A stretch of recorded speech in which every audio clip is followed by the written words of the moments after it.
your soul, what happens is, as your soul, you make a decision to incarnate into a human form. And it takes just a small amount of your soul's energy to run a human body.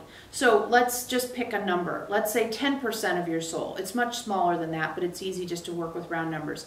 10% of your soul is working with you as Laura to experience the journey of being in physical form, in density, in duality, on earth, in free will. So you're having the experience of being Laura, and a whole bunch of your soul is having experiences of doing all kinds of other things simultaneously as well. Because the soul's a pretty big thing, and it's a pretty big deal. It's infinite, it's immortal, it's got a lot going on. So this much of your soul decided to be Laura and have the experience of being Laura.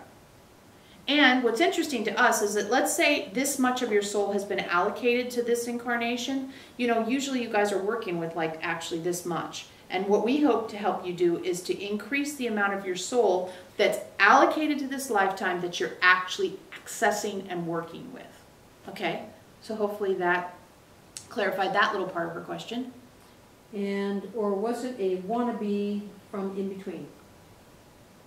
No, it's a soul-based thing. From our teaching, it's a soul-based decision. You and your soul are on the same team. You're working together. You're growing, you're shifting, you're becoming a brand new thing, which we call Homo Spiritus, meaning you are the expert on the physical form. You're the expert on how to be on earth. You're the expert on how to be physical.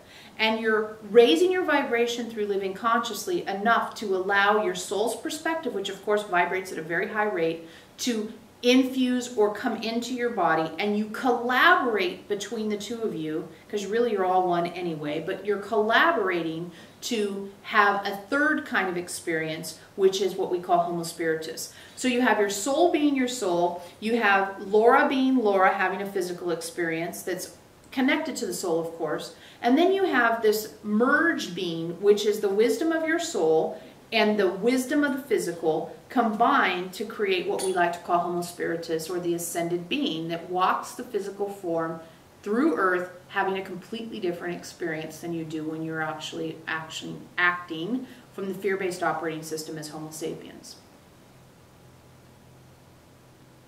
So what you have to look at, Laura, she's saying, no, I'm not agreeing to further abuse so my soul can learn at my expense. You are your soul. You and your soul are one. You are an aspect of your soul experiencing the physical form. So we're not sure what you mean by further abuse, but don't feel like your soul is something other than you.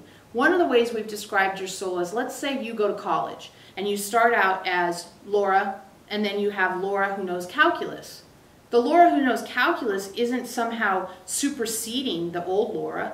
You are enhancing the old Laura. So as your soul comes in, it's like learning calculus. You become more wise, more knowledgeable, more information. So it's not that your soul's doing something to you. It's that you and your soul are becoming closer in connection with the addition of the physical form. See, the addition of the physical form is why you guys came here. You came here to have the experience of ensouling the physical form, which is not something you've pulled off before, because it takes quite a lot actually to do so. The idea that you can raise the vibration of a physical body that's experiencing density and duality is amazing.